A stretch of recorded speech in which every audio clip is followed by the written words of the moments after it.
ஆயுத எழுத்து நிகழ்ச்சிக்கு உங்களை அன்போடு வரவேற்கின்றோம் நேர்களே. பெரியார் பற்றி சீமான் அவர்கள் பேசிய விஷயம் ஓய்ந்த பாடில்லை. அது நாளுக்கு நாள் ஒவ்வொரு அவதாரம் எடுத்துக்கொண்டே வருகிறத நம்ம பார்க்குறோம். சமீபத்தில் நேற்று பேசும்போது சீமான் அவர்கள் நேற்று அவருடைய இல்லத்தை முற்றுகையிடுவதற்கு பெரியாரிய அமைப்புகள் முயன்றிருந்தார்கள். அது ஒரு பெரிய பரபரப்பை ஏற்படுத்தியிருந்த சூழ்நிலையில் அவர் செய்தியாளர்களை சந்தித்து, நான் பெரியாரை பற்றி பேசினதும் என் பிரபாகரன் ஃபோட்டோ பொய்ன்னு கிளம்பி வராங்க, பெரியாரா பிரபாகரனா மோதி பார்ப்போம் அப்படிங்கிறார். இப்போது பெரியார் வர்சஸ் பிரபாகரன் என்ற இந்த இரண்டு ஆளுமைகளை இரண்டு துருவங்களாக அவர் நிறுத்துகிறாரா அப்படிங்கிற கேள்வி. அப்படி நிறுத்தினால் அது எடுபடுமா, அவருக்கு அரசியலில் அது பயனளிக்க போகிறதா, அல்லது இந்த பெரியார் வர்சஸ் பிரபாகரன்கிற டிபேட் எழுவதற்கு என்ன காரணம் அப்படின்னு நிறைய விஷயங்களை நம்ம கேட்க இருக்கின்றோம். அவருடைய பேச்சு, அதை தொடர்ந்து வந்த ரியாக்ஷன்ஸ் எல்லாத்தையுமே நம்ம பார்த்துருக்கோம். விரிவாக இன்றைய நிகழ்ச்சியில் விவாதிக்கலாம். எடுபடுமா சீமானின் பெரியார் வெர்சஸ் பிரபாகரன் அப்படிங்கிற அந்த அரசியல் எடுபடுமா கேட்கலாம். நம்மோடு நிகழ்ச்சியில் இணையக்கூடிய விருந்தினர்கள் தோழர் தியாகு அவர்கள், தமிழ் தேசிய சிந்தனையாளர் செயற்பாட்டாளர் அவர்கள் நம்மோடு இணைந்திருக்கின்றார்கள். அதே போல் நாம் தமிழர் கட்சியின் சார்பில் திரு ஸ்ரீதர் அவர்கள் நம்மோடு இணைகின்றார். இந்த சர்ச்சையின் ஒரு பகுதியாக இருக்கக்கூடிய விடுதலை புலிகள் அமைப்பின் தலைவர் பிரபாகரன் அவர்களுடைய அண்ணன் மகன் திரு கார்த்திக் மனோகரன் அவர்கள் நம்மோடு இணைகின்றார். அவரையும் நிகழ்ச்சிக்கு அன்போடு வரவேற்கின்றேன். இன்னும் சற்று நேரத்தில் அரசியல் விமர்சகர் திரு ரமேஷ் சேதுராமன் அவர்களும் இணைவார்கள்.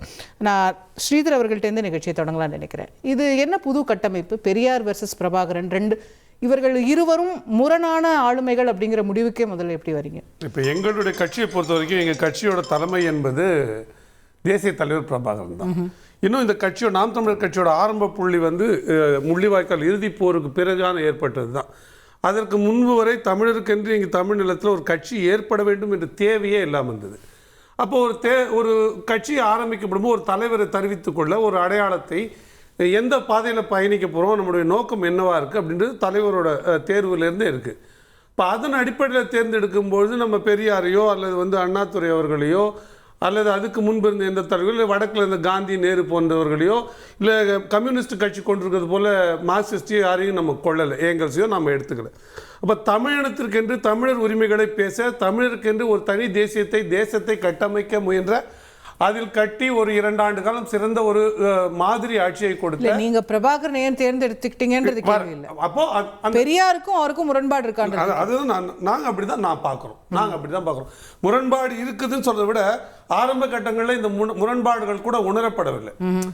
பெரியார் கூட ஏதோ தமிழருக்கு உதவி பண்ணாரு, தமிழ்நாட்டில் இருக்கிற மக்களோட நலனுக்கு உதவி செய்தார், தமிழர் முன்னேற்றத்திற்காக உதவி செய்தார் என்ற பார்வையில் தான் ஆரம்ப கட்ட புரிதல் இருந்தது. அதன் அடிப்படையில் தான் வழிகாட்டிகளாக வைக்கும்போது பல வழிகாட்டிகளில் தமிழர்கள் ஒரு சமூக சீர்திருத்தவாதி என்ற வகையில் ஐயா பெரியார் அவர்களுக்கும் ஒரு இடம் கொடுத்திருந்தது.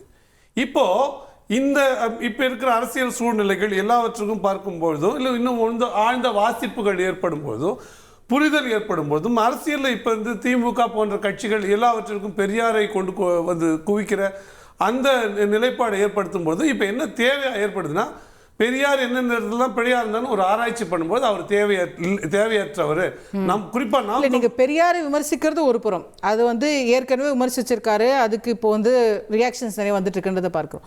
பட் பிரபாகரன் அவர்களுடைய கருத்தியலுக்கு இவர் எதிரானவர் அப்படிங்கிறதுக்குள்ள இப்பனா சீமானவர்கள் பெரியாரை ஏற்றிருக்கிறாருங்கிறது ஒண்ணு, பிரபாகரனே முற்காலத்தில் பெரியாரை ஏற்றிருக்கிறார் அப்படிங்கிற கருத்துக்களும் இப்போ சீமானவர்களே ஒரு காலத்துல பெரியாரை ஏற்றவர் தான். ஆமா, பிரபாகரன் கடைசி வரைக்கும் மறுக்கவும் இல்லை பெரியார். இன்னைக்கு நீங்க மறுக்கிறீங்க, பிரபாகரன் பெரியாரை மறுத்ததாக எங்கேயுமே இன்றைக்கு இருந்தா அவர் கூட மறுத்திருப்பார். அந்த புரிதல் இருந்தா மறுத்திருப்பாருன்னா இது எப்படி? நாங்களே அப்படிதானே ஒரு புரிதலுக்கு வந்திருக்கோம். எப்படி நான் சொல்றேன்னா, பொதுவாக அவர் தமிழருடைய எல்லா விழுமங்களையும் ஐயா பெரியார் அவர்கள் வீழ்த்த முயற்சி செஞ்சிருக்கிறாங்க எங்களோட புரிதலாக இருக்குது. அந்த புரிதல் கூட நீண்ட நெடிய புரிதலுக்கு, வாசிப்புக்கு இத்தனை ஆண்டு கால பயணத்திற்கு பிறகு வருது. அப்போ வரும்பொழுது அது தேவையாக ஏற்படுது. அதன் அடிப்படையில் ஒரு அரசியல் மாற்றமே, இப்போ நாங்கள் ஒரு புதிய ஒரு கொள்கை மாற்றமே இப்போ அவரை நாங்கள் வழிகாட்டியாக கொண்டு இருந்தோம். இனி வழிகாட்டியாக கூட கொள்ள தேவையில்லை என்ற சூழ்நிலை வருது. இன்னொன்று, எல்லோருமே பெரியார் யார் என்று புரிந்து கொள்ளாத எல்லாருமே அவர் திராவிடத்துக்கு தான் அவரை பயன்படுத்துகிறாங்க, திராவிட வளர்ச்சிக்கு அவருடைய பிம்பம் அல்லது அவருடைய சமூக பணிகள் பயன்படுத்துன்ற போது அதை உடைக்க வேண்டியது, தகர்க்க வேண்டியது தேவையாக இருக்குது. அப்படி நாங்கள் செய்கிற முயற்சியில், இல்லை செய்கிற கருத்தாக்கத்தில், இல்லை உண்டு பண்ணுகிற அரசியலில் பொய் இருக்கான்னு கேட்டிங்கன்னா இல்லை. அதற்கு தான் பெரியார் என்னென்னலாம் தமிழகத்தை நோக்கி செஞ்சாரு, என்னென்னலாம் தமிழரை நோக்கி செஞ்சாரு, என்னென்னலாம் வசதியா மற்ற மொழியாளர்களுக்கு நோக்கி செஞ்சாரு நாங்க பிரிக்கிறோம். அப்படி பிரிக்கும் போது சமூகத்துல தமிழர்களுக்கு அவர் எதிரா இருந்திருக்காருங்கிறது உங்களுடைய நிலை. தமிழருக்கு எதிராக, அதனால அவரை இப்ப ஏற்க மாட்டோம். அது கூட பெரிய புரிதலுக்கு பிறகுதான் அவர் இப்பவும் கூட அவர் சில சமூக மாற்றங்களுக்கு பாடுபட்டிருக்காரு அப்படின்னா நம்ம அதை மறுக்க முடியாது. எல்லா தலைவர்களும் பாடுபட்டாங்க. அதுல அவர் அந்த வரிசையில் அவரும் இருந்தாருன்னா நம்ம அதில் ஒத்துக்கிறதுல ஒன்றும் சிக்கல் இல்லை. பல பேர் நீங்க இந்திய வேலையிலேயே கேரளால நாராயணகுரு தான் நம்ம அதை மறுக்க போறது இல்லை. ஜோதிராவ் பூலே இருந்தாருன்னா நம்ம அதை மறுக்க போறதில்லை. அம்பேத்கர் இருந்தாருன்னா மறுக்க போறதில்லை. ஆனா எல்லாவற்றிற்கும் சர்வரோக நிவாரணி பெரியார் என்று சொல்லும்போது அதை வைத்துக் கொண்டு திராவிடம் வளரும் பொழுது அது தமிழ் தேசியத்துக்கு இடையூறா இருக்கும்போது அது அந்த கோட்பாட்டு அளவில் அதை வீழ்த்த வேண்டிய தேவை ஏற்பட்டிருக்கு. வெறுமனே ஒரு செயல்பாட்டாளர், ஒரு சமூக செயல்பாட்டாளர் நிறைய இருப்பாங்க. அப்படி மட்டுமே ஐயா பெரியார் அவர்கள் இருந்தாருன்னா அவரோட பேச வேண்டிய தேவையில்லை. நம்ம ஆனா அவர் ஒரு அரசியல் பொருளா ஆகிறாரு. நாம முற்ற முழுதாவிடத்தின் அடையாளமா பெரியார் எதிர்க்கிற திராவிட கட்சிகள் திமுகவே கருணாநிதி அவர்களை தன்னுடைய முன்னோடி என்று சொல்லிக் கொள்ள முடியாமல், கருணாநிதியோட ஆட்சியை கொடுப்போம்னு சொல்லிக்க முடியாமல், இல்ல கருணாநிதி சொன்ன எந்த ஒரு சமூக நீதி பத்தி பேசிடுவோம்லாம் பேசாம அப்படி சொல்லல. ஒருவேளை அப்படியும் சொல்றாங்க நீங்க சொல்லலாம். ஆனா பெரும்பாலுமே பெரியார் அவங்க அது ஒரு தொடர்ச்சியா தானே சொல்றாங்க. பெரியார், அண்ணா, அதுக்கப்புறம் கருணாநிதி அவர்களே அப்படி சொல்லல. இன்னைக்கு அப்படி சொல்லிக்கிறாங்க. இன்னைக்கு கருணாநிதியை ஒரு பொருளாக, ஒரு தலைமையாக, அவரை ஒரு கோட்பாட்டு அடையாளமாக சொல்லிக்கொள்ள முடியாத அந்த கோட்பாட்டு வறட்சி ஏற்படும் போது அவர்கள் தேடி கண்டுபிடிக்கிற ஒரு தலைமையா தான் பெரியாரை பார்க்கிறோம். சார், பெரியார் 50 வருஷமா சொல்லிட்டு தான் சார் இருக்காங்க. புதுசா தேடி கண்டுபிடிக்கல இல்லன்னு நான் சொல்றேன். என்னைக்குமே நீங்க இல்லன்னு சொன்னா நான் எப்படின்னு கேட்டு நான் நிறுவுறேன். இல்ல 1949 ராபின்சன் பூங்காவில் திமுக ஏற்பட்டது முதல் 1965 பெரியாருக்கும் முரண்பாடு இருந்தது. அதெல்லாம் மறுக்கல. அப்படி ஒரு நபரா பிரிக்காதீங்க. திமுகவுக்கும் பெரியாருக்கும் முரண்பாடு இருந்தது. பெரியார் காங்கிரஸ் ஆதரிச்சாரு. அது எல்லாமே தெரிஞ்ச வரலாறு. அது மட்டும் இல்ல, அதை தாண்டி கண்ணீர் கட்சியின் கண்ணீர் துளிகள் சொல்ல வர்ணிச்ச திமுக வர்ணித்தது கொள்கை அளவுல என்னைக்குமே அந்த பெரியாரிய கொள்கையில இருந்து அவங்க மாறல. அதுதான விஷயம். பெரியாருக்கே அதுல மாற்று கருத்து. பெரியாரிய கொள்கை எதையுமே செயல்படுத்தலன்னு நான் சொல்றேன். அவர் பெண்ணியத்தை பற்றி சொன்ன பல கருத்துக்கள் கூட தவறுன்னு நான் புரிஞ்சுட்டு இருக்கேன். சரி, அது இன்னும் ரொம்ப நீண்ட விவாதம். நம்ம அந்த விவாதத்துக்குள்ள அதனால நான் அதை தவிர்க்கிறேன். நம்ம இந்த விஷயத்துக்குள்ள வருவோம். நான் திரு தியாகு அவர்கிட்ட கொண்டு போக நினைக்கிறது, திரு சீமான் அவர்களுடைய ஆதங்கம் என்னன்னு பாருங்க. நான் பெரியாரை பத்தி ஒரு விஷயம் சொல்றேன், அதுக்கு எதிர்வினை ஆற்றுங்க அப்படிங்கிறத தாண்டி, நான் பெரியாரை கையில் எடுத்ததனால் நீங்கள் நான் எடுத்துக்கொண்ட புகைப்படம் தவறுன்னு யாரோ ஒருத்தர் கிளப்பி விடுறாங்க, நான் என் சின்னத்தை வாங்கினதே பிஜேபி மூலமான ஒருத்தர் கிளப்பி விடுறாங்க. அப்போது இந்த மாதிரி பொய்கள் கிளப்பி விடப்படும் போது அப்போ பெரியாரா பிரபாகரனா பார்த்துடலாம் அப்படின்ற இன்னும் அதை ஒரு கூர்மைப்படுத்துகிறாரு அந்த விமர்சனத்தை. இது அடிப்படையில் பெரியாரா பிரபாகரனா, பெரியார் வெர்சஸ் பிரபாகரன் இல்லை, சீமான் வெர்சஸ் சீமான். ஆமாம். ஏன்னா 2009க்கு பிறகு கூட சீமான் பேசுகிறார். என்ன பேசுகிறார்னா, தலைவர் பிரபாகரனை நான் சந்தித்த போது அவர் என்னிடம் என்ன சொன்னார்னா, தந்தை பெரியார் உங்கள் மண்ணில் பிறந்து வாழ்ந்தவர், அண்ணா பெருமகன் அறிஞர் அண்ணா வாழ்ந்திருக்கிறார், அவர்கள் பேசியவற்றை கேட்டு அவர்கள் எழுதியவற்றை படித்து அவர்களது கருத்துக்களை உள்வாங்கித்தான் நாங்கள் இந்த சமூகத்தில் ஒரு விடுதலை சக்தியாக வளர்ந்தோம். இங்கே நாங்கள் விடுதலை இயக்கம் நடத்துவதற்கே பிரபாகரன் தன்னிடம் சொன்னதாக சீமான் பேசியது. இது வீடியோ இருக்கு.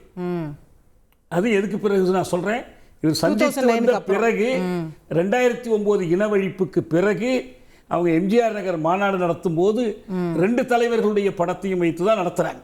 பிரபாகரனுக்கும் வெட்டுருவம் வைக்கிறாங்க, தந்தை பெரியாருக்கும் வைக்கிறாங்க. இந்த கருத்தோடு தான் இருக்கிறாங்க. இப்போ இந்த கடைசியாக நடந்த உரையாடலுக்கு சில நாள் முன்னதாக ஒரு பேட்டி கொடுக்குறார். அந்த பேட்டியிலும் கூட இந்த மாதிரி பெரியாரை நாங்கள் ஒரு வழிகாட்டியாக ஏற்றுக்கொள்கிறோம் என்றெல்லாம் சொல்கிறார். இப்போ பெரியார் சர்வரோக நிவாரணி அல்ல, அப்படி யாரும் சொல்லலை, நான் சொல்லலை. இல்ல திராவிட கட்சிகள் அப்படி சொல்றாங்க. பிரபாகரனும் சர்வரோக நிவாரணி அல்ல. நீங்க ரெண்டு பேரையுமே எந்த ஒரு தலைவருமே அப்படி இருக்க முடியாது. இல்ல யாரும் வந்து சர்வரோக அவங்க என்ன சொல்றாங்கன்னா, நீங்க வந்து பெரியாரை தான் திராவிடத்தின் முகமாக காட்டுறீங்க. ரெண்டு பிரதான திராவிட கட்சிகளும் வந்து பெரியார் அந்த முகத்தை வச்சுதான் நீங்க எல்லாரும் வந்து கட்சி நடத்துறீங்க. அப்போ அந்த முகத்தை நாங்க எதிர்க்கிறோம். ஏன்னா நாங்க திராவிட கட்சிகளை எதிர்க்கிறோம். ஆமாங்க. இப்ப காங்கிரஸ் வந்து காந்தி முகத்தை காட்டுறாங்கன்னா காங்கிரஸோட முரண்பாடு வந்தா நீங்க காந்தியை சிதைக்கணுமா? காங்கிரஸ் தானே சிதைக்கணும். பெரியார்கிட்டேருந்து ஸ்டாலின் முரண்படுறாரு என்று சொன்னால் நீங்கள் ஸ்டாலின் பெரியார்கிட்டேருந்து எப்படி முரண்படுறாருன்னு காட்டி, நான் கூட ஒரு பேச்சு இருக்குது, பெரியாரின் திராவிட மாடல்னு பேசுனேன். அப்போ அதை நீங்கள் சொல்லி இவர் சொல்கிற திராவிட மாடல் வேற, பெரியார் சொன்ன வழி வேறன்னு சொல்லி நீங்கள் பெரியார் பக்கம் நின்று ஸ்டாலினை எதிர்க்கணும். இப்போ அவங்க வந்து ராபின்சன் பூங்கா நிகழ்ச்சியில் பிரிஞ்சாங்க. அதற்கு பிறகு தலைவர் என்ற பதவி திமுகவில் இல்லாமல் வச்சுக்கிட்டாரு. ஆமாம். ஏன்னா அது என்னைக்கு பெரியாருக்குள்ளதுன்னு வச்சிருந்தாங்க. கலைஞர்லாம் வந்து ரொம்ப காலம் கழிச்சு தான் அந்த பதவியை மீண்டும் ஏற்படுத்தினாங்க. அப்படி பெரியார் இரட்டைக்குழல் துப்பாக்கின்னு பல கட்டங்களில் பேசினாங்க. பிரிந்த பிறகுதான் குலக்கல்வி தொடர்பான போராட்டம் வருது. ரெண்டு பேரும் ஒண்ணா நிற்கிறாங்க. குடியாத்தம் தொகுதியில் காமராஜரை இடைத்தேர்தல் நிறுத்தும் போது முதலமைச்சராக வர்றதுக்கு ரெண்டு கட்சியும் சேர்த்து ஆதரிச்சாங்க. நிறைய உதாரணங்கள் சொல்லலாம். அதுக்கு பிறகு அவங்க ரெண்டு பேரும் சேர்ந்து இயங்கியதற்கான உதாரணங்கள் சொல்லலாம். ஆனால் பெரியாரும் இவரும் ஒன்றா 100% ஒன்றானா இல்லை. இப்போ நான் கலைஞரோடு எடுத்த ஒரு பேட்டி 1 மணி நேரம் உரையாடலையே ஒரு விவாதம் வருது, சிறைக்குள்ள நடந்த செய்திகள் பற்றி, நெருக்கடி நிலை காலம் பற்றி. அப்போ இந்த அடியார் வந்து எப்படி சிறைக்கு போனார்னு எனக்கு அவர் சொல்கிறார். நெருக்கடி நிலை காலத்தில் பெருஞ்சி திருநாள் தலைமையில் அவங்க ஒரு ஊர்வலம் போகிறாங்க. அந்த ஊர்வலத்தினுடைய முழக்கம் தமிழ்நாடு தமிழருக்கே. என்கிட்ட வந்து அவர் சொன்னார், தமிழ்நாடு தமிழருக்கே முழக்கத்தோடு ஊர்வலம் நடத்துகிறேன், ஏன் நீங்கள் தடை செய்கிறீங்கன்னு கேட்டார். நான் சொன்னேன், தமிழ்நாடு தமிழருக்கே என்பது பெரியாருடைய முழக்கம், திமுகவினுடைய முழக்கம் அல்ல. இவர் கலைஞர் என்ற சொன்னது. இதை நீங்க ஆஃப் ரெக்கார்ட்னு முதல்ல என்ற சொல்லிட்டு, இல்ல தியாகி இது எல்லாருக்கும் தெரியட்டும் சொல்லுங்க. நான் அடியார்கிட்ட சொன்னேன், நீங்க வேணா பொதுக்குழுவுக்கு வாங்க, வந்து இந்த தீர்மானம் கொண்டு வாங்க, கட்சி ஏத்துக்கிட்டா நானும் ஏத்துக்கிறேன் என்று நான் சொன்னேன். ஆனால் அது நடக்கலை என்று சொல்கிறார். எதுக்கு சொல்ல வர்றேன்னா, நீங்கள் ஆகவே தமிழ்நாடு தமிழருக்கே என்று முழக்கம் கொடுத்த பெரியார், நீங்கள் ஸ்டாலின் அந்த முழக்கத்தை ஏற்றுக்கொள்கிறாரான்னு கேட்டு அந்த முரண்பாட்டை வெளியே கொண்டு வாங்க. இல்லை, நான் கேட்குறது வந்து நம்ம பெரியார் பிரபாகரன்கிற ஆளுமைகளை வச்சு இதை பார்க்குறோமா? அவங்க வந்து அதை ஒரு ஊமையாக பார்க்குறாங்க. திராவிடம் வெர்சஸ் தமிழ் தேசியம் அரசியல் என்பது படிமங்கள் தொடர்பான தமிழ் தேசிய உணர்வுகளை வந்து பெரியார் பிரதிபலித்திருக்கிறாரா அப்படிங்கிற கேள்வியா கூட அது முக்கியமான. ஏன்னு சொன்னா எனக்கு ஒரே ஒரு செய்திகள் ஒரு சொல்லிடுங்க, அதிசயம் சொன்னேன். இப்போ பெரியாரை அவர்கள் ஏற்றுக்கொள்வதில் நமக்கு சிக்கல் இல்லை, நாம கைவிடுறது அவங்களுக்கு என்ன சிக்கல் நான் கேட்கிறேன். அதான் நீங்க கைவிடும் போது பொய் குற்றச்சாட்டுகளை சொல்லி கைவிடக்கூடாது.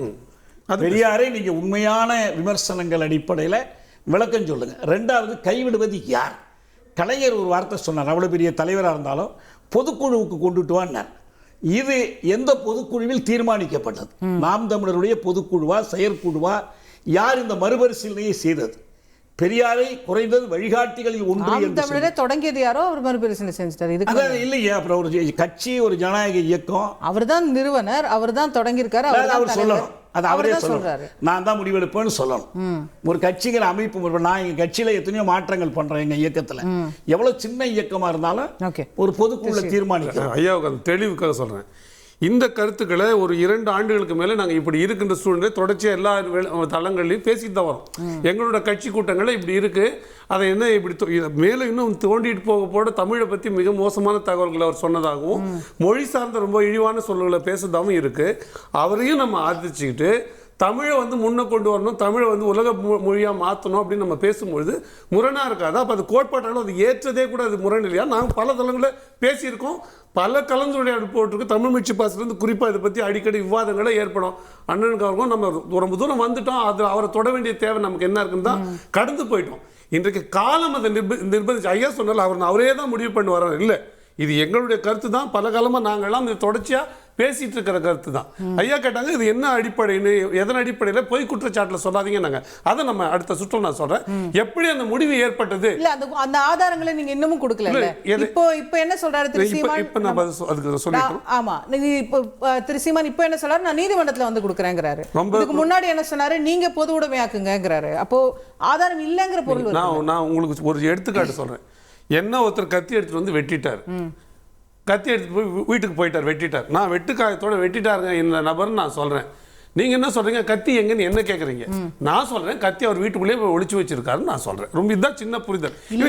அடுத்து விளக்கிறேன் பாருங்க. இது எக்ஸாக்ட்டா பொருந்தாது. இல்ல உங்களுக்கு விளக்கிறேன் பாருங்க. ஏன்னா பெரியார் இப்படி பேசினார், அதை நான் படித்திருக்கிறேன் அப்படின்னு நீங்க சொல்றீங்க. எங்க படிச்சீங்கன்னு சொல்றேன். சொல்லியாச்சே. அவர் எழுதின புத்தகங்களை செந்தில் மல்லர் எழுதிய புத்தகங்களை குறிப்பா காமிச்சிட்டாரு. உங்களுக்கே தெரியும் சீதை மைந்தன் பேசுறதும் அன்வர் பாஷா பேசுற காணொலிகளும் உங்களுக்கே தெரியும். இது எல்லாமே ஆனா படித்தவர்கள் எழுதிய தவிர செகண்டரி எவிடன்ஸ் சொல்லுவாங்க. எனக்கு அது புரியாம இல்லை. நாங்க பார்த்தது, நாங்க பிரைமரி எவிடன்ஸையும் பார்த்துருக்கிறோம், அந்த அசலையும் பார்த்துருக்கோம். ஆனா அதை தேக்கி வைக்க, அதை பிரதி எடுத்து வைக்க வேண்டிய தேவையில்லை. இன்னொன்று எப்பயோ படித்தது இப்போ மண்டக்குள்ள ஞாபகம் தேதியோட ஞாபகம் வச்சுக்க வேண்டிய தேவையில்லை. நான் என்ன சொல்கிறேன்னு வச்சுக்கோங்க, ரொம்ப சின்ன புரிதல். நான் வந்து இருக்க ஆதாரம்ன்றேன். எல்லா பொருளையும் வச்சிருக்க நீங்கள் இல்ல ஆதாரம்ன்றீங்க. எல்லாத்தையும் விடுதலை நாளேடு தோன்றிய நாள்லேருந்து இன்னை வரைக்கும் வெளியில் போட்டுருங்க. இல்லைன்னா ஆமாங்க இல்லை, அவர் நாங்கள் அன்வர் பாஷா பேசுனதையும் சீதை மைந்தன் பேசுனதையும் புத்தகத்தை வந்ததையும் கேட்டு தவறாக புரிஞ்சுட்டோம், மன்னிச்சிங்கன்னு நான் கேட்டு போயிடும். ஆனால் நீங்கள் ஏன் வெளியிட மாட்டேன்றீங்கன்னு எனக்கு கேள்வி இருக்குது. இப்போ சொல்கிறேன், அப்படி வெளியிட்டால் ஐயா பெரியார் அவருடைய பல கருப்பு பக்கங்கள் வெளியே வந்துருந்ததுனாலதான் அதை தீக்கா மறைக்கிறது. நீங்க கேட்டீங்கல்ல, இப்போ நீதிமன்றத்துக்கு வந்துச்சுன்னா சென்சார் ரெக்கார்ட்ஸ் போடலாம், எல்லா ஆவணங்களையும் வரவழைக்கலாம். நமக்கு இந்த ஆவணத்துல இந்த எழுதியிருக்காரு, நீங்க சென்சார் ரெக்கார்ட்ஸ் பண்ணீங்கன்னா ஒரு வழக்கறிஞர் எனக்கு தெரியும். நீங்க சென்சார் ரெக்கார்ட்ஸ் பண்ணீங்கன்னா அவங்க கொண்டாந்து கொடுத்தாகணும். இந்தியாவில் இருக்கிற ஸ்டோன் இன்ஸ்கிரிப்ஷனோட ஜெராக்ஸ் வரைக்கும் நீங்க கொண்டாந்துடலாம். கேப்போம் நம்ம மற்ற விருந்தினர்கள்ட்ட போயிட்டு வந்துடலாம். ஆனா சொல்லிடுறேங்க ரொம்ப சுருக்கமா. மற்ற 2 சான்றுகள் சொன்னதுல அச்சு சான்றுகள் செந்தில் மல்லர்.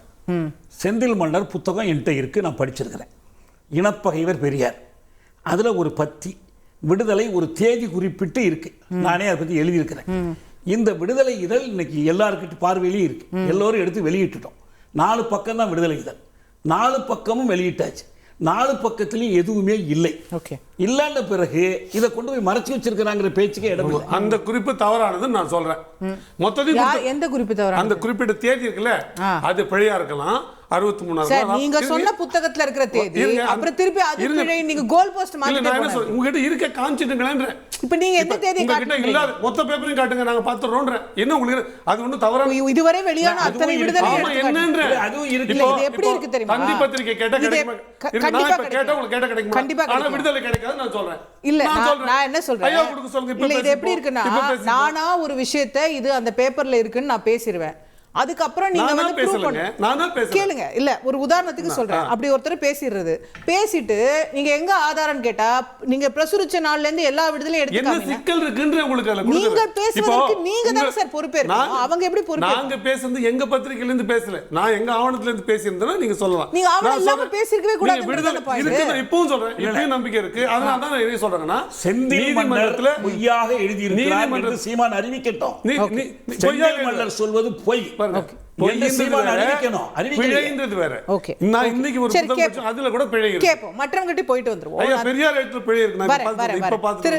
கார்த்திக் மனோகரன் அவர்களும் திரு ரமேஷ் சேதுராமன் அவர்களும் நம்மோட இணைந்திருக்கிறாங்க. திரு கார்த்திக், நான் உங்ககிட்ட கேட்கணும், நீங்கள இப்போ கடந்த 10-15 நிமிஷமாவும் கவனிச்சிருப்பீங்க இந்த விவாதத்தை. தொடர்ந்து நீங்க தமிழக அரசியல்ல சீமானவர்கள் பேசுவது, இப்ப சமீபத்துல பெரியார் பற்றி பேசுனதெல்லாம் பார்த்து வரீங்க.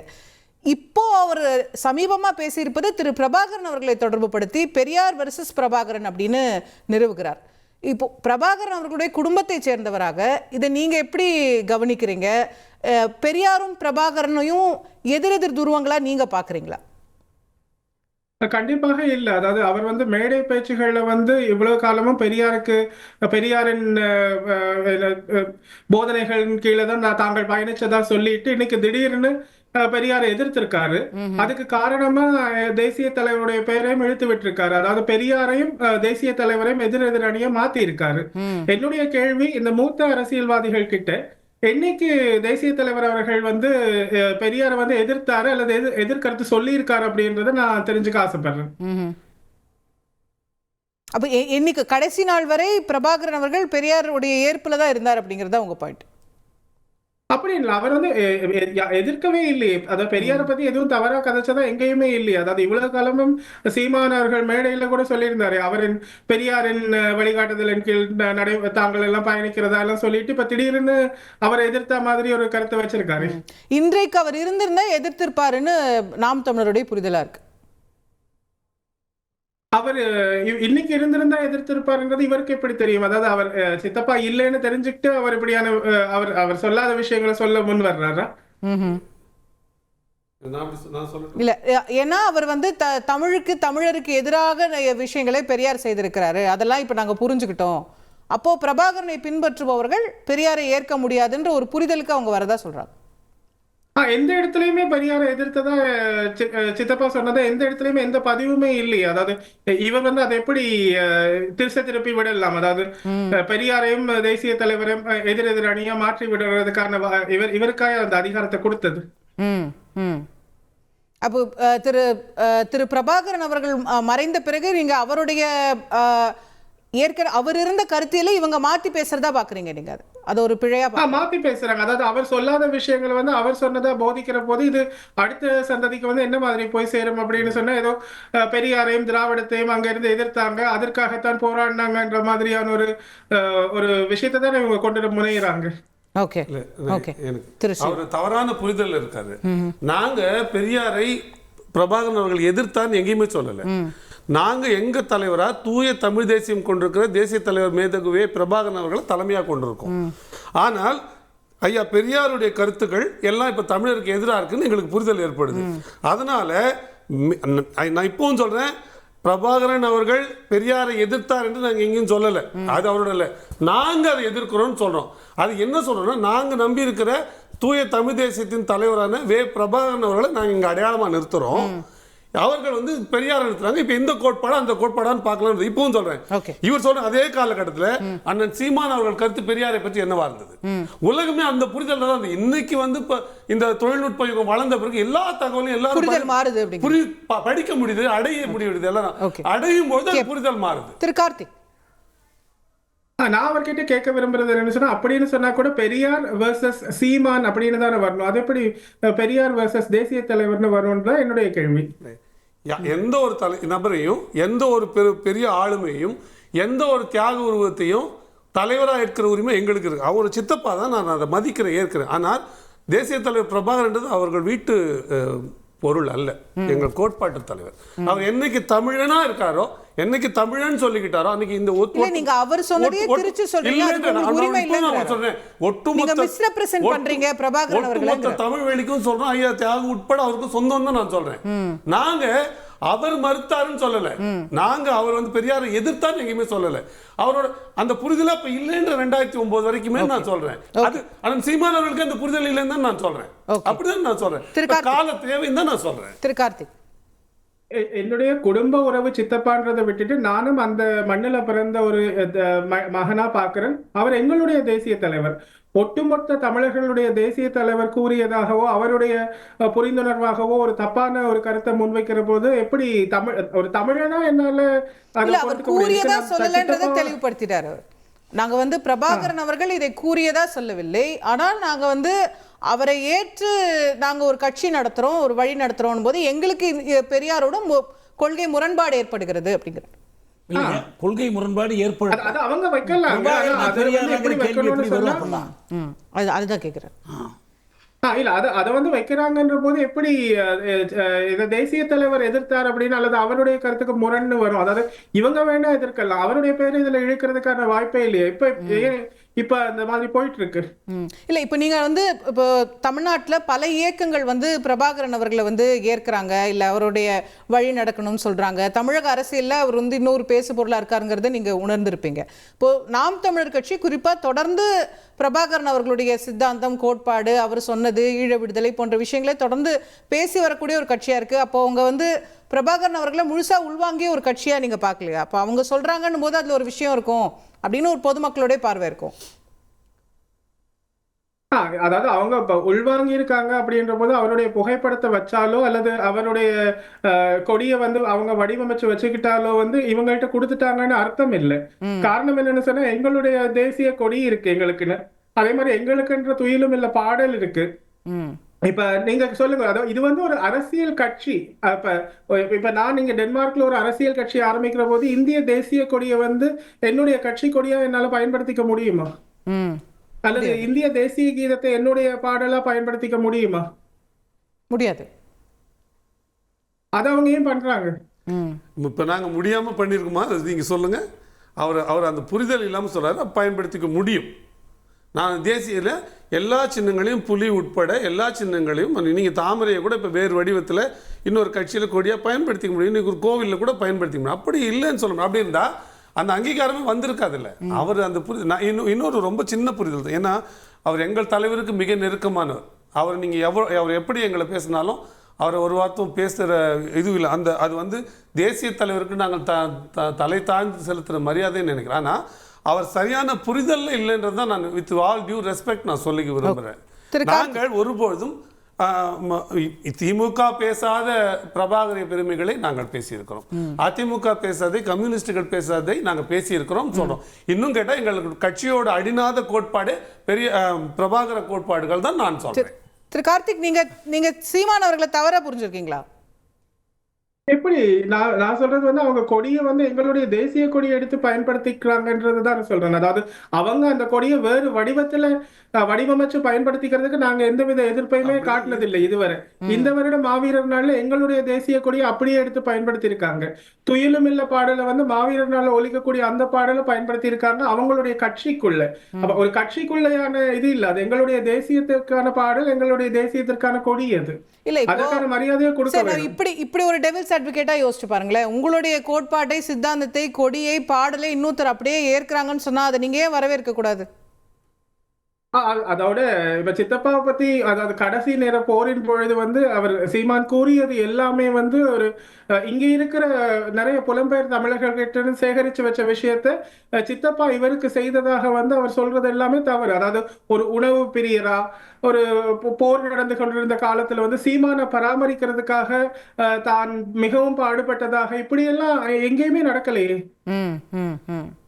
பொய் சொல்ல வேண்டியதில்லை, உண்மையை சொல்லி அவர் அரசியல் செய்யலாமே. திரு பிரபாகரன் அவர்களை பத்தி இந்த விஷயம் இல்ல, நீங்க முன்னாடில இருந்து நிறைய விஷயம் தவறா சொல்லிட்டு இருக்கீங்க. அவர் அங்க இல்லவே இல்ல, இவரே இல்ல. ஐயா இவரே கார்த்தி அவர்களே அங்க இல்ல. அவரால் அவருக்கு அது நடக்காத விஷயங்களை சொல்லி அரசியல் செய்யறாரு.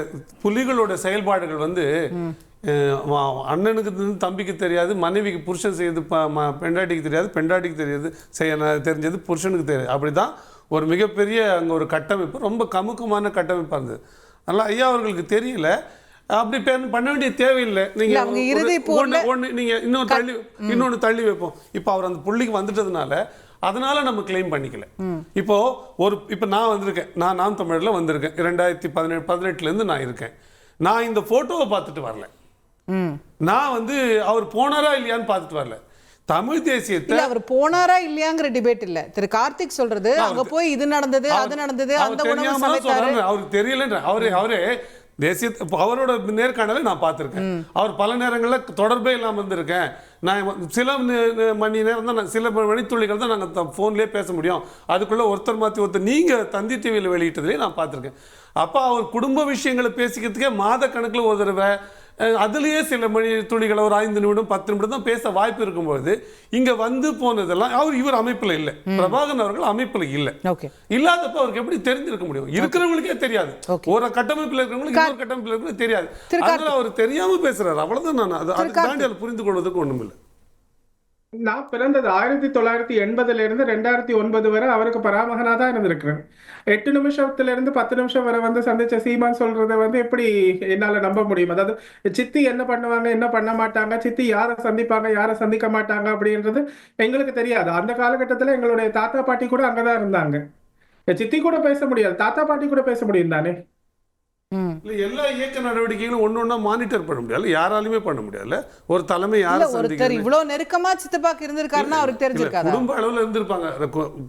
இந்த ரகசியங்கள் இருக்குல்ல, இயக்க ரகசியங்கள் ஒரே ஒரு இது கூட இரண்டாம் நபருக்கே தெரியாது. ஒருத்தர் ஏன்ற நபரை சந்திச்சா அவர் அழைச்சிட்டு போற பி நபருக்கு எங்க அழைச்சிட்டு போறோம் தெரியாத அளவுக்கு கட்டமைப்பு இருந்தது.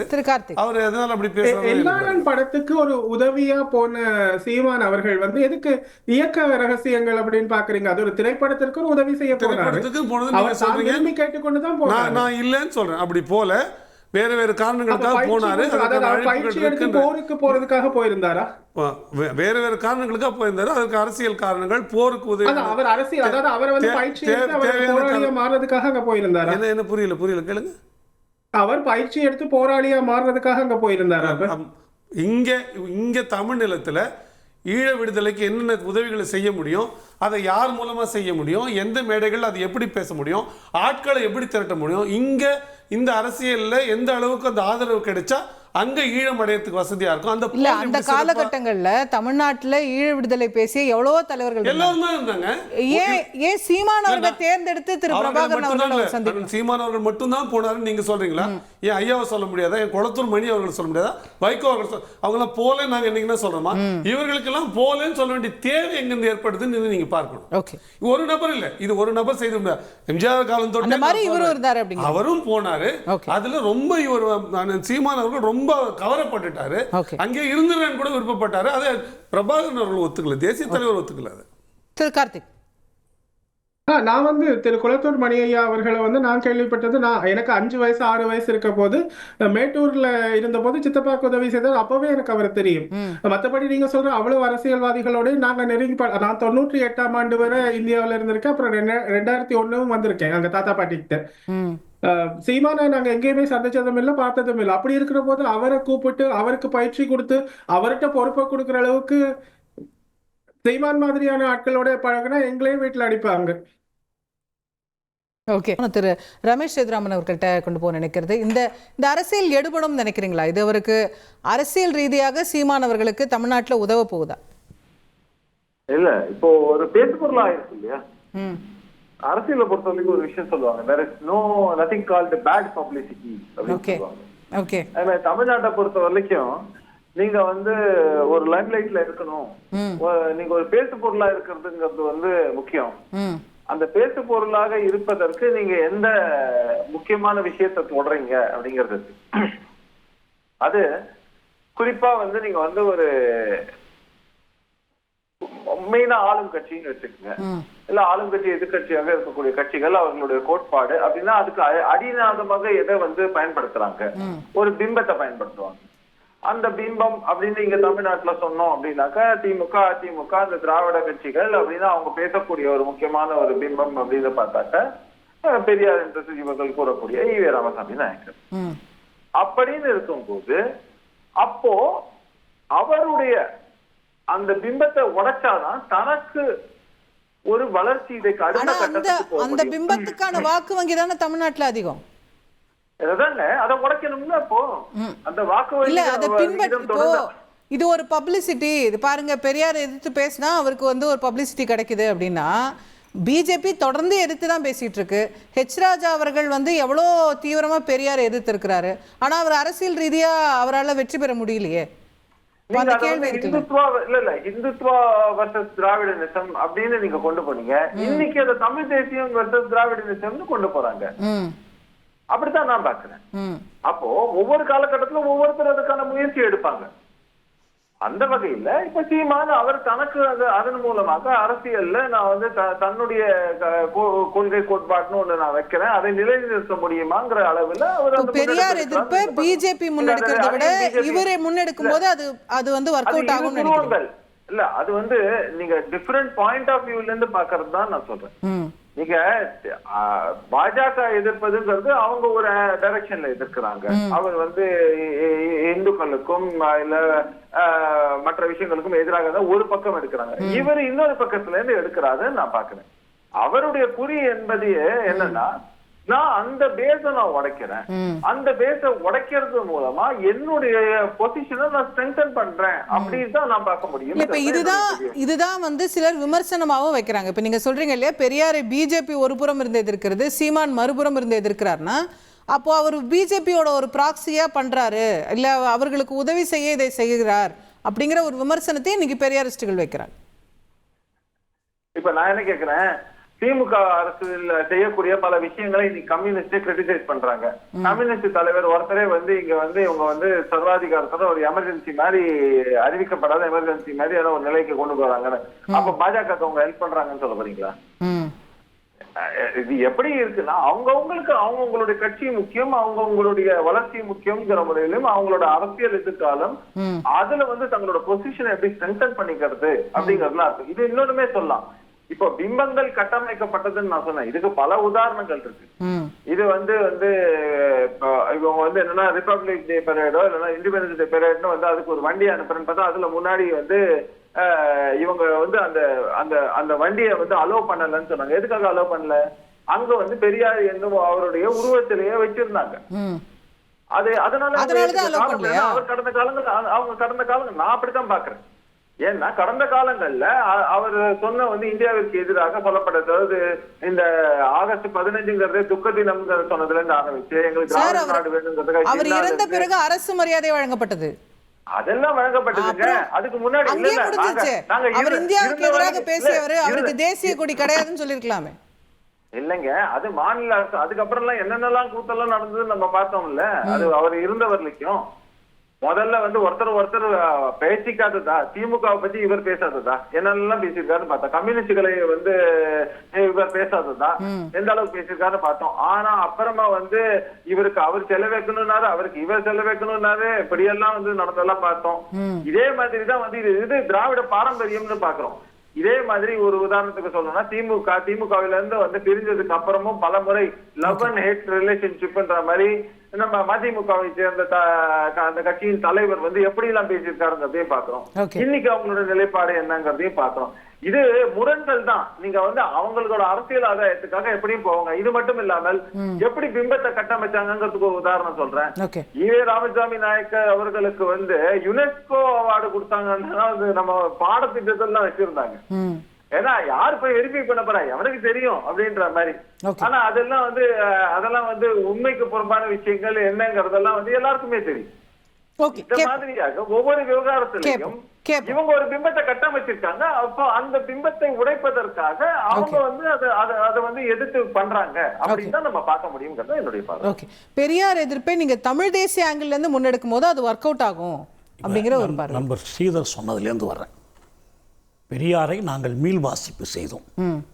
பெரியார் என்னென்ன செய்யலன்னு பார்த்தபோது இல்லை, பெரியார் வந்து நமக்கு பொருத்தமான வழிகாட்டி தலைவராக இருக்க முடியாது, தாராளமாக அறிவிச்சுட்டு போங்க.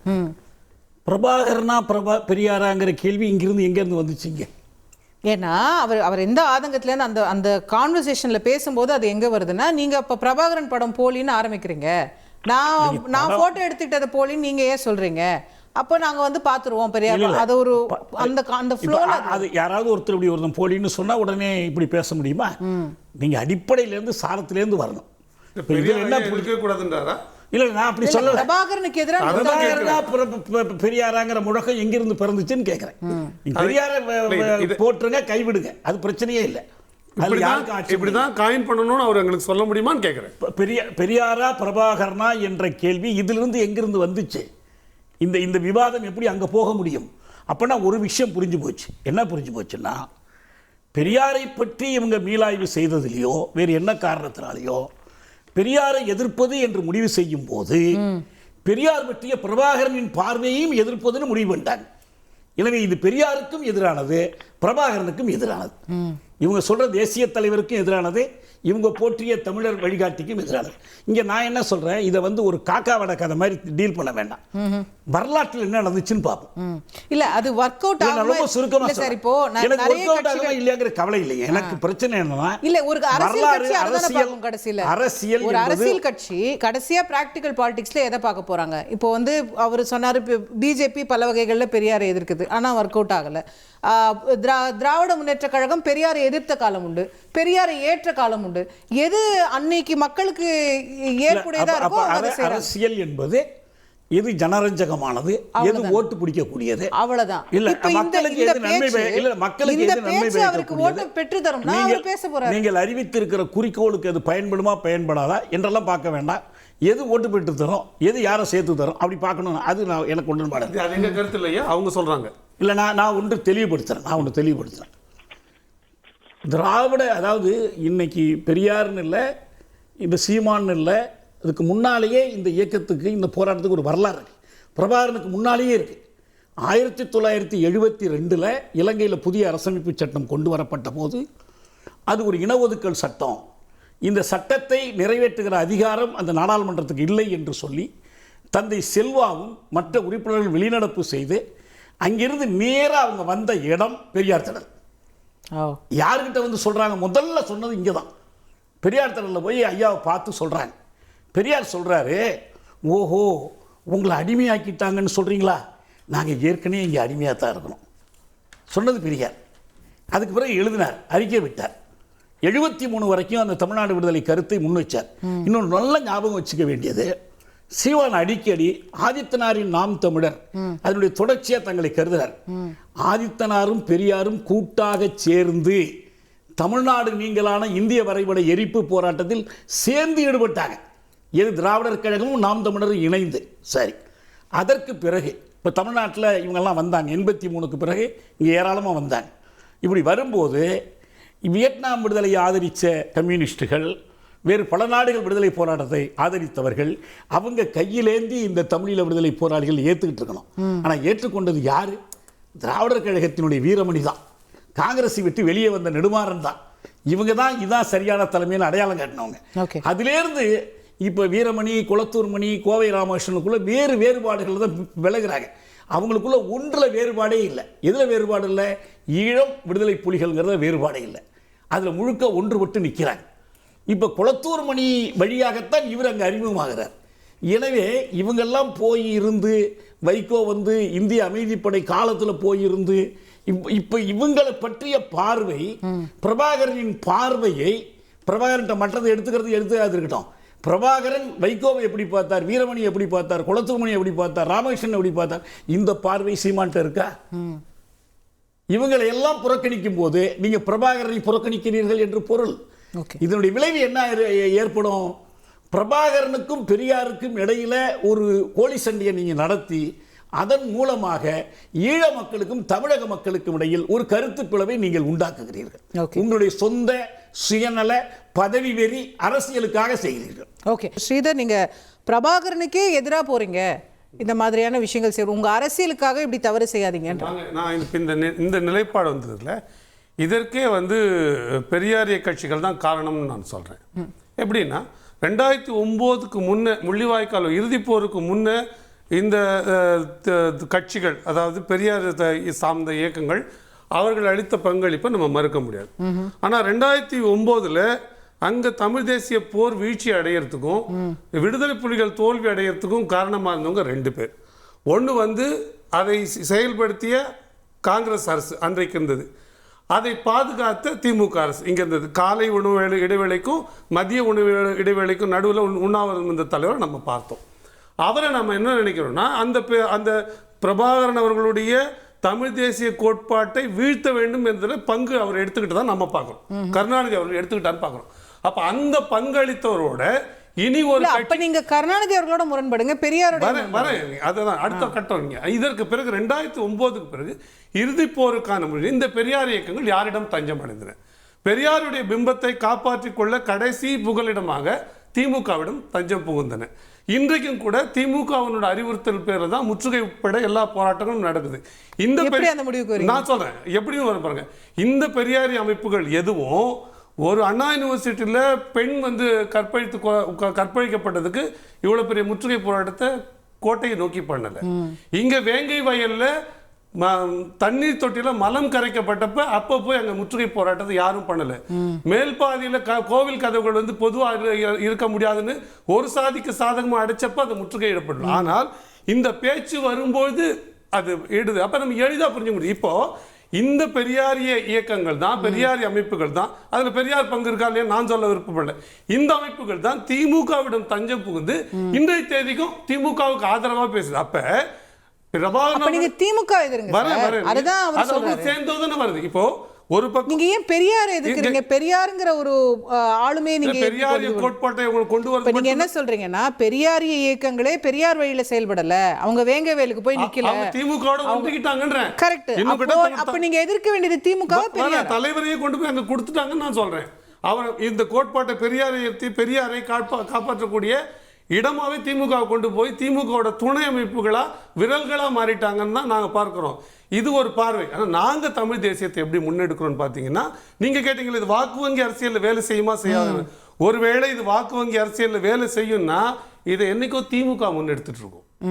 அந்த வாக்கு அவங்களுக்கு வாங்குறது எளிது. இதை அவங்க பெருசா ப்ரோபகண்டா பண்ணி மீடியாவில எல்லாம் போட்டு அவங்களால அதை செஞ்சிட முடியும். ஆனா பிரபாகரன் அவர்களுடைய படத்தை கூட எங்கேயும் அவர்கள் பயன்படுத்தல. ஆனா உங்களுக்கு தெரியும், இன்னைக்கு இந்த படத்தை காமிச்சா டிவியில ஸ்ட்ரைக் வாங்கும், நீங்க முடக்கப்படும். ஆனா 2009-10 தொடங்கி கட்சி ஆரம்பிச்சதுல இருந்து என்றைக்கா ஒரு நாள் தேசிய தலைவர் படத்தை தவிர்த்துட்டு நாங்க ஒரே ஒரு கூட்டம், ஒரே ஒரு பொது நிகழ்ச்சி நடத்தியிருக்கோம் நீங்க சொல்லுங்க. அப்ப நாங்க என்ன பார்க்கணும், பிரபாகரன் அவர்களை வெறுமனே அடையாளம் மட்டும் பார்க்கல. அவரு தமிழ்ல அஞ்சலகம் நடத்தினார், தமிழ்ல வங்கி நடத்தினார், தமிழ்ல காவல்துறை நடத்தினார். ஒரு கற்பழிப்பு இல்லாத, கொலை இல்லாத, கொள்ளை இல்லாத ஒரு தூய ஆட்சியை கொடுத்தாரு. தமிழர் நலன் சார்ந்த ஆட்சியை கொடுத்தாரு. அங்கேயும் சிங்களவர்களுக்கு பாதுகாப்பு இருந்தது. இப்ப நாங்க அதை செய்யறோம்.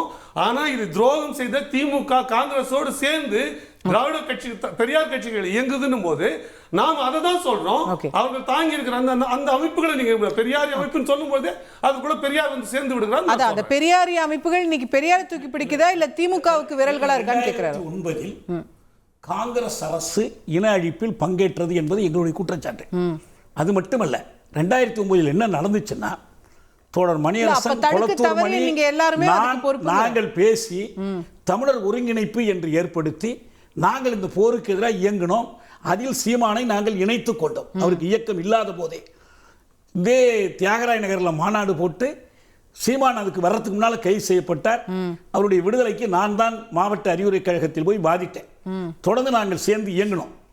இந்த பின்னணியில தான் என்ன நடந்துச்சுன்னு சொன்னா, இந்த திமுக 2009 பொது தேர்தலில் நாங்கள் ஒரு முடிவெடுத்து காங்கிரஸை தோற்கடிப்பது நிலைப்பாடு எடுத்து நாங்கள் வேலை செஞ்சோம். மணி சிறைக்கு போயிட்டார், நாங்க வேலை செஞ்சோம். சீமானந்த தேர்தலில் வேலை செஞ்சார். அவர் கேக்குறது இன்னைக்கு சினாரியோல இல்ல 2009 நீங்க 2009ல சொல்றீங்க. இன்னைக்கு என்ன நடக்குது? இன்னைக்கு அவர் கேக்குற சிம்பிள் கேள்வி, பெரியார் இயக்கங்கள் இன்னைக்கு சீமான் வீட்டை முற்றுகையிடுறாங்களே, அண்ணா பல்கலைக்கழகத்தை முற்றுகையிட்டாங்களான்னு கேக்குறாங்க. ஒன்னு கேட்டதுக்காக நான் சொல்றேன், அது பெரியார் எவர் வீட்டையும் முற்றுகையிடுவதில் எங்க இயக்கத்துக்கு நம்பிக்கை இல்லை. நான் கலந்துக்கல, எங்க இயக்கம் கலந்துக்கல. 32 இயக்கமா 22 இயக்கம் இல்ல, தமிழ் தேசிய விடுதலை இயக்கம் கலந்துக்கல. நான் தெளிவுபடுத்திட்டேன். இது அரசியல் பிரச்சனையில ஒரு தலைவர் வீட்டை போய் முற்றுகையிடுவது சரியான ஒரு போராட்டம் இல்ல. ஆனா கேள்வியோட மையம் என்னன்னா, நீங்க அவங்க வந்து முக்கியமான சமூக பிரச்சனைகளுக்கு உங்க குரல் எல்லாம் எங்க போனது? நீங்க சீமானை எதிர்க்க மட்டும் வரீங்க. எல்லாத்துலயும் எல்லாருடைய குரலும் இருக்குது, எல்லாரும் பங்கேற்கிறாங்க. நீங்க வேங்கவேல்ல போராட்டம் நடத்துறீங்க, அது வந்து நாங்க எல்லாம் நடத்திருக்கோம். அதை பார்த்துட்டா பெரியார் என்ன சொல்லிருப்பாரு? இல்ல இதுக்கு இல்ல, அதெல்லாம் சரி. அப்ப ரைட், அப்ப நீங்க பெரியாரை போட்டுருங்க. பெரியாரோட இவங்க எல்லாம் முரண்படுறாங்க. பெரியார் பேரை சொல்லிக்கிட்டு பெரியார் அதுக்கு பெரியாரை ஏன் இதுக்கு பிரபாகரனுக்கு எதிராக நிறுத்தணும்? அதுக்கு பெரியார் மீது ஏன் அவதூறு பரப்பணும்?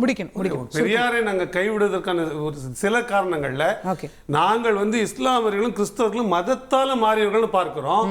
ஆனா இவர்கள் வந்து வெளியாட்கள்னு பேசியிருக்காரு பெரியார். அது ரொம்ப உறுத்தலா இருக்கு. தமிழை நாங்க தலைமையில வச்சுக்கிட்டு இங்க உலகம் பூரா கொண்டு போய் சேர்க்கணும்னு பாக்குறோம். தமிழை சனியன்னு அது என்ன பண்ணுச்சு, அது மோசமான மொழி, அது காட்டு மிராண்டி மொழி. வீட்டுல கூட நீங்க வேலைக்காரை கூட தமிழை பேசி எங்களுக்கு வலிக்குது. பெரியார் சீமான் எதிர் சீமான் இல்ல, இந்த காட்டுமிராண்டி மொழின்னு ஏன் பெரியார் பேசினார் என்று மிக தெளிவான விளக்கம் சீமான் பேசுறார். நான் வச்சிருக்கேன். ஆமா, நான் வச்சிருக்கேன். இல்ல, அவர் கொடுத்திருக்கிறார். அவரே பேசியிருந்தாலும் அந்த சூழ்நிலை தெரியாம சீமான் சீவர்சனம் பண்ணார். நான் தப்பு செய்தேன்னு சொல்லட்டும். அது நடந்து வந்த பாதை நாங்க தவறான புரிதல்ல இருந்தோம், இன்னைக்கு மாறிட்டோம் தான் சொல்றாங்க. இப்போ அது மட்டும் இல்ல, நீங்க இங்க தமிழ் மாநாடு நடத்தும்போது என்ன பேசினாரு? இந்த வெங்காயம் மாநாடு என்ன பண்ணிட போகுதுன்னு பேசினாரா இல்லையா? இது எப்ப கடைசியில அண்ணாதுரை உலக தமிழ் மாநாடு சொல்லுங்க. இல்ல மொழியில என்ன இருக்குன்னு அவர் சொன்னாரு சொல்லாதீங்க. ஏங்க, ஐயா பெரியார் சொன்னாரா இல்லையா நீங்க ஒத்துக்குங்க, அந்த நேர்மையோட ஏங்க ஒரு நீண்ட அவர் தமிழை காப்பாற்ற ஒத்துக்கன்னு சொல்லாதீங்க. அவர் திருக்குறளை மோசமாக சொல்லியிருக்காரு. சிலப்பதிகாரத்தை ஒரே ஒரு உதாரணம் சொல்றேன். பெரியாருடைய அணுக்க தொண்டர், தனித்தமிழ் அறிஞர், பாவேந்தரை தனித்தமிழில் எழுத வைத்தவர் திருமயம் பொன்னம்பலனார். அவருடைய மகளுடைய பெயர் தனித்தமிழ் நாடு, மகனுடைய பேரு தனித்தமிழ் கோட்டார். கடைசி வரை பெரியார் தொண்டர். வேற எப்படி இருக்க முடியும்? பாரதிதாசனும் கியாபே விஸ்வநாதமும் அப்பயே பெரியாரை நீங்க அவ்வளவு இதுவா இருக்கு, நீங்க அவ்வளவு கேட்கலாம், எதிர்கருத்து இல்லாம காலத்தின் தேவை அப்படி மாறி போயிடுச்சு. முடிக்கணும். திரு ரமேஷ் ரொம்ப சுருக்கமா நிறைவா ஏதாவது கருத்து இருந்தா 30 seconds. இத வந்து சீமான் அவர்களுக்கு இன்னொரு பெரிய ஆப்பர்ச்சுனிட்டியை, பொலிட்டிக்கல் ஆப்பர்ச்சுனிட்டியை இதை எதிர்த்து இந்த மாதிரி முற்றுகை மூலமா அதன் அவர்கள் எதிர்க்கக்கூடிய அந்த திமுகவோ அதன் கூட்டணி கட்சிகளோ அந்த கூட்டணி இயக்கங்களோ அவங்க வந்து வழங்கி இருக்காங்கன்னு தான் நான் பாக்குறேன். ஓகே, அதன் மூலமா இத வந்து ஒரு எதிர்ப்பதன் மூலமா சீமான் அவர்களுக்கு ஒரு பெரிய தளத்தை அவருக்கான பிளஸ்ஸா தான் பாக்குறீங்க. ஆமா, நிச்சயம். Okay, thank you. உங்களுடைய நிறைவான பார்வை. என்னுடைய நிறைவான பார்வை என்னன்னு சொன்னா, அங்க நாட்டுல வந்து சித்தப்பா வந்து தேசிய தலைவர் வந்து சிங்கள அரசாங்கத்திற்கு எதிரான அடக்குமுறையை தான் எதிர்த்தாரு. ஆனா இங்க வந்து தமிழர் அந்த மாதிரியான விஷயங்களை கொண்டு வர்ற போது இவர்களுடைய கருத்தை வந்து அங்க நாட்டில இருந்து தேசிய தலைவர்கிட்ட இருந்து வந்ததா அந்த மாதிரியான விஷயங்களை முன்வைக்காம இருக்கிறத நாங்க விரும்புறோம். தமிழ்நாட்டு அரசியலுக்கு அவர் பேரை பயன்படுத்திக்கவே வேணாங்கிறது உங்களுடைய பாயிண்ட் ஆஃப் வியூவா? பயன்படுத்தி, அதாவது அவர் சொன்னாரு அவருக்கு பிடிக்காது அப்படி. அவர் வந்து என்னைக்குமே சிங்கள மக்களா வெறுக்கல, சிங்கள அரசாங்கத்தின் அடக்குமுறையத்தான் வெறுத்தாரு.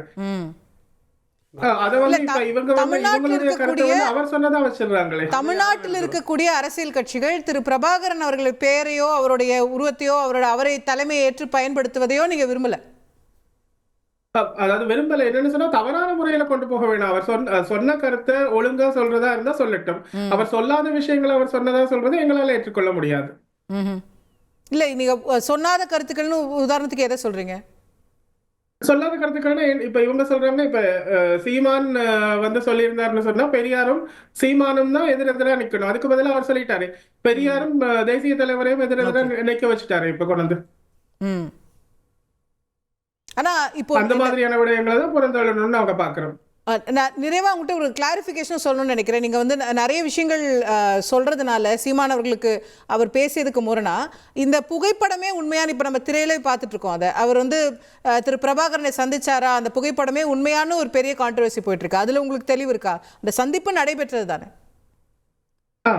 சந்திப்பு நடைபெற்றது. புகைப்படம் வந்து ஒருத்தர் வந்து சொல்லியிருக்காரு இந்த புகைப்படம் வந்து ஒரிஜினல் இல்லைன்னு சொல்லியிருக்காரு. ஆனா அந்த புகைப்படத்துக்கான விளக்கங்களும் கொடுக்கப்படுது. இப்ப அவர் தான் சொல்லணும் வந்து இது உண்மையா இல்லையான்றது வந்து இப்ப ஒரு ரெக்கார்டிங் கூட நான் சொல்லியிருக்கிறேன், அது வந்து இவர் வெட்டி ஒட்டி இருக்காரு அப்படின்னு சொல்லிட்டு. ஓகே, ஏன்னா இவ்வளவு பேர் இருக்க சீமானை வந்து அடுத்த கட்டத்துக்கு கொண்டு போக சொல்லி யாருமே சொல்லல. அதுவும் தளபதி சூசி அவர்கள் சொன்னதா தான் இவர் சொல்றாரு. இப்ப சித்தப்பா நேரடியா சொல்லவே இல்லையே இவருக்கு எதையுமே. இல்ல, அந்த சந்திச்சாரா சந்திக்கலையா உங்களுக்கு? அதாவது என்ன சொல்றது, இவர் வந்து போனது ஒரு திரைப்படத்திற்கான உதவி செய்யறதுக்கு போனாரு. அதாவது மீடியா ஒரு உதவியா செய்யறதுக்கு போனாரு. அதுக்கு சந்தர்ப்பத்துக்கு வர்றவரை வந்து பாக்குறது வந்து அங்க வழமை. ஓகே, எல்லாரோடையும் சேர்த்து தானே பார்த்திருக்காரு. இவர் தனிப்பட்ட முறையில எந்த விதமான சிறப்பு கவனிப்பும் இல்லை. இவர் பயணப்பட்டது வேறு ஆட்களுடன். சித்தப்பா கூட இல்லை. சந்திப்பு நடந்தது ரொம்ப குறைந்த நேரத்துக்கு நடந்தது, குறைவான ஒரு 10 நிமிஷம் அதுக்குள்ளதான் நடந்திருக்கமே ஒழிய அதிக நேரம் எடுத்துக்கல. ஏன்னா அந்த சூழ்நிலை அப்படி. இவரே சொல்லியிருக்காரு அந்த இடத்துல என்ன போராட்டம் நடந்து கொண்டிருந்த காலம், அப்ப தன்னால அங்க தூங்க முடியல, இங்க தூங்க முடியல, அங்க தூங்க வைக்கப்பட்டேன், இங்க தூங்க வைக்கப்பட்டேன் எல்லாம் சொல்லியிருக்காரு. அந்த நேரத்துல சித்தப்பா வந்து அல்லது தேசிய தலைவர் வந்து அதை பார்ப்பாரா அல்லது சீமான பராமரிக்கிறதுல வந்து சிரத்தை எடுத்துக்கொள்வாரா அப்படின்றத என்னுடைய கேள்வி. இதை வந்து பிரபாகரன் அவர்கள் பெயரை பயன்படுத்துவதே ஒரு தேவையற்ற சர்ச்சையா பாக்குறீங்க, அவருடைய பெயருக்கு இழுக்கா பாக்குறீங்க, அதுதான் உங்க நிறைவு பார்வை? இழுக்கா பாக்குறோம். அவர் சொன்ன விஷயங்கள் எல்லாமே வந்து ரொம்ப, அதாவது நான் சொல்லியிருக்கிறேன், அதாவது சித்தப்பா வந்து தனக்குத்தானே அதாவது ஒரு சின்ன தவறு செய்தா கூட மத்தாக்களுக்கு என்ன தண்டனையோ தனக்கு கொடுத்துப்பாருன்னு சொல்லி. அங்க வந்து சில வேட்டைகள் வந்து மான் வேட்டை தடை செய்யப்பட்டிருந்த காலத்துல என் தம்பி வந்துட்டா மான் அடிச்சுட்டு வாங்கன்னு சொன்னது அப்படியெல்லாம் அவர் சொல்லியே இருக்க மாட்டார். இப்படியான பொய்யான விஷயங்கள் எதுக்கு? ஒரு அரசியலை நேர்மையா செய்துட்டு போகலாமே. ஓகே, ஓகே, தேங்க்யூ திரு கார்த்திக். திரு ஸ்ரீதர், ரொம்ப சுருக்கமாக இருந்த டைம். பார்த்து விட்டேன்னு சொல்றது வரைக்கும் எனக்கு அது வரைக்கும் மகிழ்ச்சி. போனா புகைப்படம் எடுக்கிறது அங்கே வழமை தான். அவர் இல்லை, அதுக்கப்புறம் மான்வேட்டையெல்லாம் போய் இல்லை, வழமை தான். அதுக்கு அவ்வளோ பெரிய விளக்கம் நான் ஒன்று தான் சொல்லி விருப்பப்படுறேன். நாங்கள் உணர்வுபூர்வமாக தேசிய தலைவர் அவர்களை ஒரு அடையாளமாக அவர் வழி ஒரு புறநானூற்று வீரனாக பார்த்து நாங்கள் அந்த வழியில் ஒரு ஆட்சியை இங்கே அமைக்கணும்னு நினைக்கிறோம். அதற்காக இப்போ மாவீரர் நீங்கள் எந்த நாட்டிலையும் செய்ய முடியாத வேலைகளை நாங்கள் இங்கே தமிழ்நாட்டில் எல்லா சிக்கலையும் தாண்டி செஞ்சுட்டு இருக்கிறோம். அது மாவீரர் நாளாக இருக்கட்டும், இறுதிப்போர் நினைவு நாட்களாக இருக்கட்டும், மற்ற எந்த நாளையுமே மற்ற எந்த கட்சி திமுக செய்யலை, பெரியார் இயக்கங்களோட எல்லா இயக்கங்களும் செய்யலை. நாங்கள் செஞ்சுருக்கோம். என்னன்னா, நாங்கள் வாக்கு வங்கி அரசியலுக்காக செய்யலை. எங்களுக்கு ஒரு சரியான தேர்வு எடுக்கணும்னா இங்கேருந்து யாரையும் தேர்வே எடுக்க முடியல. எங்களுக்கு மார்க்ஸோ எங்கல்ஸோ எங்களுக்கு தேவையில்லை. அதனால சரியான தலைவர் தமிழினத்தை சேர்ந்தது, தமிழினத்தின் வழிகாட்டின்னு அவர் எடுத்திருக்கோம். அதை உளப்பூர்வமாக செஞ்சிருக்கோம். அதனால அது இன்னமும் தக்க வைக்கணும்னு நினைக்கிறேன். அவ்வளவுதான். நம்ம முடிக்கணும். திரு கார்த்திக், நீங்க திரும்ப கேட்டதுனால சுருக்கமா இதே நிறைவு கருத்தை எடுத்து, அதாவது என்னன்னு சொன்னா, இப்ப எங்களுடைய போராட்டம் எதற்காக துவங்கப்பட்டது, எதுக்காக நடந்ததுன்றது கூட இல்லாம சீமான் ஒரு கூற்று சொல்லி இருக்காரு. அண்ணன் கேட்டாரு, இந்த போராட்டம் முடிஞ்ச உடனே நான் தம்பி கையை பிடிச்சிட்டு நடந்து வந்து தம்பியோட அம்மா சமைக்க சொல்லி இங்க சாப்பிட போறேன் அப்படின்னு சொல்ற போது எங்களுடைய போராட்டத்தை கொச்சப்படுத்துற மாதிரி தான். அதாவது அவர் உணவு பிரியர்ன்ற மாதிரி அங்க இருந்து இங்க சாப்பிட வர்றதுக்காக இந்த போராட்டத்தை நடத்திட்டு இருந்தாரு. இது விருந்தோம்பல் பண்பாட்டு தொடர்ச்சியா நீங்க பார்க்க முடியாது. நான் என் கையை வச்சுட்டு பிடிச்சி நீங்க கூட்டு போனீங்கன்னா என்ன நீங்க கொச்சப்படுத்த ஆரம்பிச்சுனா, இல்ல நீங்க எங்க வீட்டுக்கு வாங்க கையை பிடிச்சி இழுத்துட்டு வந்தா அது கொச்சப்படுத்துறதாகுமா? இல்ல அது விருந்தோம்பல் அப்படி ஒன்றும் அழைக்க மாட்டான்றீங்களா? நீங்க தேசிய தலைவர் அழைக்க மாட்டான்றீங்களா? எந்த ஒரு நபரையும் சரியா அன்போடு நடத்தக்கூடியவர் தான் நாங்க புரிந்து கொண்ட வரைக்கும். அதை அழைப்பதோ அப்படின்னா கூட வந்து சாப்பிடுவேன்னு சொல்லுவதோ பிழையா இருக்கும் நீங்க சொல்லுவீங்க. அதை ஒரு கொச்சப்படுத்ததான் இருக்கும் நீங்க நினைக்கிறீங்கன்னா அதை என்னால் நம்ம ஏற்கவே முடியல. அதை ஏற்கவே முடியல. அப்ப உங்களுக்கு அவரை பத்தி புரிதல் மிக குறைவா இருக்குன்னு நாங்க பார்க்கிறேன். அவ்வளவுதான் நான் கருத முடியும். அது அன்போடு பத்தி நான் பேசலைங்க. கார்த்திக் தொடருங்க. இல்ல, நான் விருந்தோம்பலை பத்தி பேசல. அவர் புரிஞ்சுக்க மாட்டேன்றார். சித்தப்பா சொன்னாரா போராட்டம் முடிஞ்சதுக்கு அப்புறம் சீமான் வீட்டிற்கு தான் வரணும்ன்றதுக்காகத்தான் இந்த போராட்டம் நிறைவுக்கு வரணும்னு ஆசைப்பட்ட மாதிரி அவர் சொல்லியிருந்தார் ஒரு பேட்டியில பார்த்தேன். அப்படியெல்லாம் அவர் சொல்ற அதுக்காக போராடணும் கஷ்டப்பட்டு. ஓகே, போராட்டம் முடிஞ்சு ஒருத்தர் வீட்டுக்கு போறது பிழையா? தன்னை விரும்புற ஒரு தம்பி வீட்டுக்கு போறது, தனக்காகவே உயிரை கொடுக்கணும் நினைக்கிற ஒரு தம்பி வீட்டுக்கு போறது பிழையா? படம் உணவு பற்றிய விவாதமா நான் கருதல. கண்டிப்பா அது எனக்கு முக்கியம் இல்லை. ஓகே, கொள்கை தான் பிரச்சனை. இவங்க பிரபாகரனை போல ஆட்சி அமைக்க இந்திய அரசமைப்பு சட்டத்துக்குள் குனிந்து நின்று ஒரு முதலமைச்சர் ஆனால் நான் தமிழ் தேசியத்தை அமைத்து விடுவேன்னு சொல்வதுதான் ஏமாற்றம். ஓகே பாப்போம். இது ஒரு மிக நீண்ட விவாதம். இது எவ்வளவு வேணா தொடர்ந்து கொண்டே இருக்கும். பட் நம்ம நிகழ்ச்சியை நிறைவு செய்தாக வேண்டும். பங்கேற்று கருத்து தெரிவித்த 4 கருத்தாளர்களுக்கும் நெஞ்சார்ந்த நன்றி. பார்த்த உங்களுக்கும் நன்றி நேயர்களே. வணக்கம்.